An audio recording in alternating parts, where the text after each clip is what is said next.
Hello friends, मैं अरुण गौतम। स्वागत है आपका अभिजात क्लासेज पे। और आज जो हम बात करने वाले हैं टॉपिक का वो नाम है पार्ट्यूरेशन या प्रसव की प्रक्रिया। हम पूरा जो पिछले 5-6 दिन से वीडियो हम आप लोगों को डाल रहे हैं, अपलोड कर रहे हैं, देखने को जो मिल रहा है उसमें फीमेल रिप्रोडक्टिव सिस्टम से हम लोगों ने जो स्टार्ट किया था उसी का जो लास्ट टॉपिक अपन बोल सकते हैं एक बार पार्ट्यूरेशन। मैं ये नहीं कह रहा कि पूरे रिप्रोडक्शन का ये लास्ट टॉपिक है, मेरे पढ़ाने के कॉन्सेप्ट कुछ अलग हैं, आप लोग उसी के अनुसार चलिए। मैंने फीमेल रिप्रोडक्टिव सिस्टम को कंप्लीट करने के लिए ये लास्ट टॉपिक लिया है, वो कौन सा है? पार्ट्यूरेशन का। तो आप समझना इसको कि पार्ट्यूरेशन है क्या।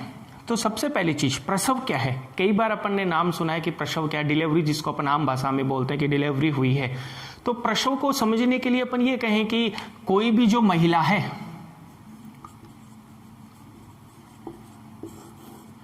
जो क्या बनने वाली है, अब माँ बनने वाली है। क्या बनने वाली है? माँ। कब बनेगी वो माँ? जब वो एक प्यारे से बेबी को क्या करेगी? जन्म देगी। तो कोई भी महिला जो है वो रिप्रोडक्शन का जो पीरियड है या रिप्रोडक्शन की जो प्रोसेस है उसके तहत वो गैस्ट्रेशन पीरियड में आएगी पहले। यानी अपन कह सकते हैं कि वो जो प्रेग्नेंट होगी, गर्भवती होगी, गर्भवती होने के बाद जो बच्चा उसके गर्भ में पलेगा, वो जो बच्चा पल रहा है उस अवस्था को क्या कहते हैं? तो उसे अपन बोलते हैं गैस्ट्रेशन पीरियड या गर्भावस्था। क्या बोलेंगे उसको? गर्भावस्था। तो मनुष्य कि जो गर्भावस्था है वो कितने महीने की होती है? तो ये आप लोगों को पता है, सभी लोगों को पता है कि ये लगभग कितने महीने की होती है? 9 मंथ की होती है। 9 महीने की या लगभग 280 से लेकर 290 दिन की 280 टू 290 डेज की गर्भावस्था या गैस्ट्रेशन क्या होता है? पीरियड होता है। जब 9 मंथ कंप्लीट हो जाते हैं, क्या हो जाते हैं? 9 मंथ कंप्लीट हो जाते हैं, उसके बाद जो बेबी है, कौन सा बेबी? जो माता के या जो फीमेल के वोम्ब में है। किस में है? वोम्ब में है। जो माता के किस में है? गर्भाशय में है। यानी बेबी जो 9 महीने कंप्लीट कर चुका है, कहाँ पे कंप्लीट कर चुका है? माता के गर्भाशय में क्या कर चुका है? पूरे कर चुका है। उसके बाद वो गर्भाशय से बाहर जब निकलता है, इसी प्रोसेस को हम लोग क्या कहते हैं? प्रसव कहते हैं। क्लियर हुआ? कि कोई पूछे कि प्रसव की डेफिनेशन बताइए तो अपन ये कह सकते हैं कि गर्भावधि पूरे होने के पश्चात शिशु का माता के गर्भाशय से बाहर निकलने की जो प्रक्रिया है उसे हम क्या कहते हैं? प्रसव कहते हैं। हुआ? प्रसव की डेफिनेशन कंप्लीट हुई। अब किस प्रकार की मैकेनिज्म है प्रसव जो है, वो किस प्रकार की क्रिया है, तो उसको समझने के लिए अपन टैग देते हैं कि ये जो प्रसव है वो एक प्रकार से न्यूरो एंडोक्राइन मैकेनिज्म है। कौन सी मैकेनिज्म है? कौन सी क्रियाविधि है? Neuro endocrine. अब देखो यहां पर अपन बोल सकते हैं कि बायोलॉजी की 2 जो ब्रांचेज है उसको कंबाइन कर रखा है। न्यूरो जो है ये नर्वस सिस्टम से रिलेटेड है, एंडोक्राइन जो है वो एंडोक्राइन सिस्टम यानी ये तंत्रिका तंत्र से रिलेटेड है, और ये अंतःस्रावी तंत्र से रिलेटेड है। तो इसको हम लोग बोल सकते हैं तंत्रिकीय अंतःस्रावी क्रियाविधि। मैकेनिज्म का मतलब क्या हुआ? तंत्रिकीय अंतःस्रावी क्रियाविधि। तो हम कहेंगे कि जो प्रसव है वो एक प्रकार की कॉम्प्लेक्स यानी जटिल तंत्रिकीय अंतःस्रावी क्रियाविधि है। भाई ये जटिल तंत्रिकीय अंतःस्रावी क्रियाविधि का मतलब क्या है? तो जैसे ही न्यूरॉन्स का नाम आता है तो हमें ये तो पता है कि वो सूचनाओं को पहुंचाते हैं। सूचनाओं को कहां पहुंचाते हैं? सूचनाओं को अब देखो कहां पहुंचाते हैं। सबसे पहले होगा क्या? जो मां के गर्भ में, किसके गर्भ में? मां के गर्भ में पूर्ण विकसित गर्भ होता है, जो फिटस होता है, पूर्ण विकसित जो गर्भ होता है, उससे संकेत उत्पन्न होते हैं। क्या उत्पन्न होते हैं? संकेत, सिग्नल तैयार होते हैं, सिग्नल पैदा होते हैं। बोले क्या सिग्नल पैदा हुए? ये सिग्नल पैदा होते हैं कि कितने महीने कंप्लीट हो गए भाई? 9 महीने क्या हो गए? कंप्लीट। अब हमें माता का जो इन्वायरमेंट है, अंदर का वातावरण, वो छोड़ना है और बाहर के इन्वायरमेंट में हमें आना है। तो सबसे पहले संकेत उत्पन्न किए किसने? पूर्ण विकसित गर्भ ने। पूर्ण विकसित गर्भ ने क्या उत्पन्न किए? संकेत उत्पन्न किए। और ये जो संकेत उत्पन्न होते हैं, इन संकेतों के उत्पन्न होने से माता का जो गर्भाशय है, यूट्रस है, उसमें हल्के संकुचन प्रारंभ हो जाते हैं। क्या प्रारंभ हो जाते हैं? हल्के संकुचन प्रारंभ हो जाते हैं, कॉन्ट्रैक्शन हल्के हल्के प्रारंभ हो जाते हैं, जिसे हम लोग लेबर पेन कह सकते हैं। कौन सा पेन कह सकते हैं? लेबर पेन कह सकते हैं। ये जो हल्के संकुचन प्रारंभ होते हैं, इसे हम साइंटिफिक रूप से क्या बोलते हैं? इसे हम साइंटिफिक रूप से बोलते हैं गर्भ उत्क्षेपण प्रतिवर्त। गर्भ उत्क्षेपण प्रतिवर्त। याद रखना, एक नाम तो ऊपर आया था, कौन सा? जटिल तंत्रिकीय अंतःस्रावी क्रियाविधि, और दूसरा नाम क्या आया था? गर्भ उत्क्षेपण प्रतिवर्त, फॉइटल इजेकुलेट रिफ्लेक्स। क्या बोल सकते हैं इसको? फोइटल इजेकुलेट या इजेकुलेशन या इजेकुलेशन रिफ्लेक्स बोल सकते हैं इस चीज को। तो अपन ये कहेंगे, सॉरी, इजेक्शन बोल सकते हैं ना, इजेक्शन बोलेंगे, इजेक्शन, फोइटल इजेक्शन रिफ्लेक्स। एक बार वापस से देख लेना कि प्रसव क्या है। प्रसव की डेफिनेशन आप लोगों को बता दी कि गेस्टेशन पीरियड कंप्लीट होने के बाद न्यू बॉर्न बेबी जो है या बेबी जो है उसका शरीर के या माता के शरीर से बाहर निकलना क्या कहलाता है? प्रसव। ये जो क्रियाविधि है वो एक प्रकार की कौन सी क्रियाविधि है? जटिल तंत्रिकीय अंतःस्रावी क्रियाविधि। एक नंबर का क्वेश्चन आता है कि प्रसव किस प्रकार की मैकेनिज्म है, तो ये आप लोगों को याद रखना है। फिर उसके बाद एक नंबर का क्वेश्चन आता है कि गर्भ उत्क्षेपण प्रतिवर्त किसे कहते हैं? फोइटल इजेक्शन रिफ्लेक्स किसे कहते हैं? तो याद रखना है कि जैसे ही पूर्ण विकसित गर्भ संकेत उत्पन्न करता है तो गर्भाशय में क्या उत्पन्न होते हैं? हल्के संकुचन उत्पन्न होते हैं, और इन्हीं हल्के संकुचनों को हम लोग क्या बोलते हैं? गर्भ उत्क्षेपण क्या बोलते हैं? प्रतिवर्त बोलते हैं। और ये जो गर्भ उत्क्षेपण प्रतिवर्त जो हैं, इन प्रतिवर्तों की वजह से क्या होता है? इन प्रतिवर्तों की वजह से जो पिट्यूटरी ग्लैंड है, कौन सी ग्लैंड है?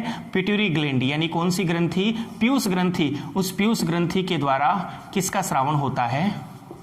ऑक्सीटोसिन हार्मोन का, ऑक्सीटोसिन हार्मोन का। ये अपन ने जो लास्ट वीडियो आज मैंने अपलोड किया था उसमें भी बताया था कि जो दुग्ध निर्माण होता है उसका जो जिम्मेदार हार्मोन है वो तो है प्रोलैक्टिन, और जो अपन ये कहेंगे कि दुग्ध के स्रावण के लिए जो जिम्मेदार हार्मोन है वो कौन सा था? ऑक्सीटोसिन। और प्रसव में भी जो हार्मोन जिम्मेदार होता है वो कौन सा होता है? ऑक्सीटोसिन। लेकिन ये ऑक्सीटोसिन कब रिलीज होगा? ये ऑक्सीटोसिन जब रिलीज होगा जब बॉडी में क्या उत्पन्न होंगे? रिफ्लेक्स। क्या उत्पन्न होंगे? रिफ्लेक्स। इन रिफ्लेक्स को उत्पन्न करने का काम कौन करेगा? न्यूरॉन्स करेंगे। कौन करेंगे? न्यूरॉन्स। न्यूरॉन्स जब रिफ्लेक्स उत्पन्न करेंगे तो एंडोक्राइन सिस्टम यानी अंतःस्रावी जो ग्रंथियां हैं वो अंतःस्रावी ग्रंथियां सिक्रेशन करेगी किसका? हार्मोन का। और वो हार्मोन कौन सा था? Oxytocin hormone. और इस हार्मोन की वजह से जो है और ज्यादा कॉन्ट्रैक्शन बढ़ेगा, धीरे धीरे संकुचन और ज्यादा क्या होगा? बढ़ेगा। संकुचन जैसे जैसे बढ़ेगा, जो बर्थ कैनाल है उस रास्ते से बच्चा धीरे धीरे कहां निकलने की कोशिश करेगा? बाहर। अब जिस समय बच्चा बाहर निकल रहा है तो उस समय ओवरी के द्वारा, किसके द्वारा? ओवरी के द्वारा या अंडाशय के द्वारा, मैंने पहले भी बताया था आप लोगों को, एक हार्मोन रिलीज होता है जिसका नाम है रिलैक्सिन हार्मोन। कौन सा हार्मोन? रिलैक्सिन। नाम से ही पता चल रहा है रिलैक्स देने वाला, जो आराम देता हो। तो ये रिलैक्सिन हार्मोन क्या करता है? ये जो हमारा जोड़ होता है पेल्विक बोन का, जिसका नाम है प्यूबिक सिम्फाइसिस। क्या नाम है? Pubic symphysis. इस प्यूबिक सिम्फाइसिस को शिथिल कर देता है। क्या कर देता है? शिथिल, थोड़ा सा ल्यूज कर देता है। ल्यूज करने से क्या होगा? बच्चा जो है वो आसानी से माता के गर्भ से कहां निकल जाएगा? बाहर। तो एक बार वापस से देख लेना, एकदम सिंपल सा है। पहला, प्रसव की डेफिनेशन, पार्ट्यूरेशन की डेफिनेशन। दूसरा, किस प्रकार की क्रियाविधि है, तो इसका मतलब समझ में आ गया। तंत्रिका और अंतःस्रावी का मतलब समझ में आ गया। फिर हल्के संकुचन उत्पन्न होते हैं, बोला कौन उत्पन्न करता है? हल्के संकुचन उत्पन्न करता है गर्भ। गर्भ क्या है? जो वो भ्रूण है ना, जो बच्चा है अंदर मां के शरीर में, उसको अपन क्या बोल रहे हैं? गर्भ बोल रहे हैं। वो संकेत उत्पन्न करेगा तो गर्भाशय में क्या उत्पन्न होंगे? हल्के संकुचन। और इन्हीं संकुचनों को हम बोलते हैं फोइटल इजेक्शन रिफ्लेक्स या गर्भ उत्क्षेपण प्रतिवर्त। यहां तक हुआ क्लियर? इनकी वजह से पिट्यूटरी ग्लैंड क्या हो जाएगी? एक्टिव। एक्टिव होगी तो कौन सा हार्मोन सिक्रेट होगा? ऑक्सीटोसिन हार्मोन सिक्रेट होगा। ऑक्सीटोसिन हार्मोन सिक्रेट होगा तो गर्भाशय में जो पहले हल्के संकुचन हो रहे थे ना, उनकी गति बढ़ जाएगी। वो क्या होंगे? और तेज होंगे। तेज होंगे तो बच्चा धीरे धीरे कहां निकलने की कोशिश करेगा? माता के शरीर के बाहर। जब बच्चा बाहर निकलेगा उसी समय हमने कहा कि ओवरी एक और हार्मोन रिलीज करेगी जिसे अपन क्या बोलते हैं? रिलैक्सिन। याद रखना, यदि कोई महिला गर्भवती है तभी ही ओवरी के द्वारा ये हार्मोन रिलीज होता है। यदि महिला प्रेग्नेंट नहीं है तो केवल 2 ही हार्मोन जो आप लोगों को बताए थे, एस्ट्रोजन और प्रोजेस्टेरोन, क्या होते हैं, रिलीज होते हैं। तो ये रिलैक्सिन हार्मोन किसको, प्यूबिक सिम्फाइसिस। बोला सर ये प्यूबिक सिम्फाइसिस क्या है? तो जब हम लोग एनाटॉमी पढ़ेंगे, हमारी बॉडी के जो तुम लोगों को मैं पूरी की पूरी बोन्स के बारे में बताऊंगा, तब इस जॉइंट के बारे में भी आप लोगों को बताऊंगा कि प्यूबिक सिम्फाइसिस क्या है। प्यूबिक सिम्फाइसिस थोड़ा सा लूज होगा, शिथिल होगा, इसकी वजह से और इसकी वजह से रिलीज जैसे ही शिथिल होगा, कौन बाहर निकल जाएगा, वो बेबी माता के शरीर से कहाँ निकल जाएगा, बाहर निकल जाएगा। और कौन सी क्रिया कंप्लीट हो जाएगी, प्रसव की क्रिया क्या हो जाएगी, कंप्लीट। हुआ प्रसव कंप्लीट। अब इससे छोटी छोटी रिलेटेड कुछ चीजें, जैसे ही प्रसव कंप्लीट हो जाता है, पार्टुरेशन कंप्लीट हो जाता है, उसके लगभग कितने मिनट बाद, 10 मिनट बाद माता के शरीर से क्या बाहर निकल जाता है, अपरा भी क्या निकल जाता है, बाहर निकल जाता है। एक बात याद रखना, यदि अपरा माता के शरीर में रह जाता है तो ये पॉइजन का काम करता है, जहर का काम करता है, जिससे माता की क्या हो सकती है, मृत्यु। तो सामान्यतः ये प्लेसेंटा बाहर निकल जाता है, और यदि नहीं निकलता तो जो चिकित्सक हैं या जो डॉक्टर हैं वो उस अपरा को कहाँ निकालते हैं, बाहर निकालते हैं। प्रसव एक प्रकार से क्या हो चुका है, कंप्लीट हो चुका है। अब बात आती है, बोले सर 9 महीने हो गए, कितने महीने हो गए, 9 महीने हो गए, चलो ठीक है साहब, हो गए 9 महीने। बोले सर 5 दिन और ऊपर हो गए, कितने दिन ऊपर हो गए, 5 दिन, लेकिन फिर भी महिला में वो संकुचन प्रारंभ नहीं हुए। क्या प्रारंभ नहीं हुए, संकुचन।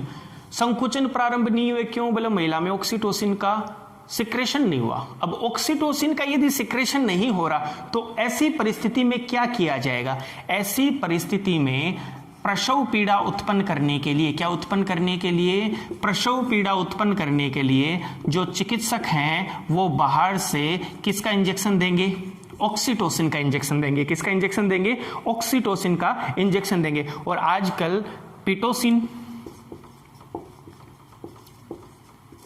और मिसोप्रोस्टोल,